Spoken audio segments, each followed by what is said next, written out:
Luke then breaks her time with Kylo by force pulling the entire roof off Rey's head. She asks him if he tried to murder Kylo, and Luke demands that she leaves. Then Rey attacks Luke with his staff, and he defends himself with a stick he rips off a nearby stick holder. He disarms her, but she counters with a lightsaber, and Rey defeats Luke Skywalker in combat. Luke then reveals that he saw Kylo causing insufferable amounts of pain to everyone he loves, and so for a second thought he should kill Kylo. And then he decided not to, out of shame. Luke wasn't a psychopath. He was simply old, confused, and pathetic. And out from his shell erupted a confused and monstrous new and interesting character, Kylo Ren. Rey then says Kylo can still be good, and Luke responds that this won't turn out the way she thinks it will, but Rey is certain that if she goes to Kylo, she can turn him to the light. Luke then says she shouldn't go, and so Rey offers Luke his lightsaber, and as he is written, Luke turns away from it in shame and fear, only to lie in the mud, wet and alone, with Rey standing above him, victorious, confident, and ready to save the galaxy.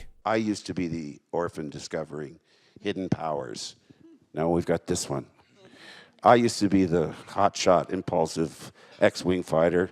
Now we've got Oscar. I used to be the one sneaking around enemy territory in disguise. Now we've got Rose and Finn. The heroic Rey stands firm, breaking out of the husk that is Luke Skywalker, with all of his traits now poached and utilized for herself, with no sense of it being something she earned. There is something important to understand here. People keep saying that these sorts of things are fine because the story is about Rey and not Luke.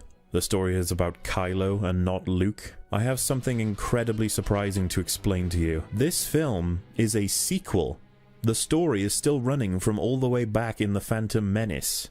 Many people feel it should have ended with episode 6, yet here we are. So, when you change Luke Skywalker, you change his story too. But more to the point, this sidesteps the issue. Why can't you make strong characters without killing the old ones both literally and figuratively? Why can't these new people stand on their own without having to strike down the icons we all love first? Can you even remotely picture why people get so passionate about this nonsense?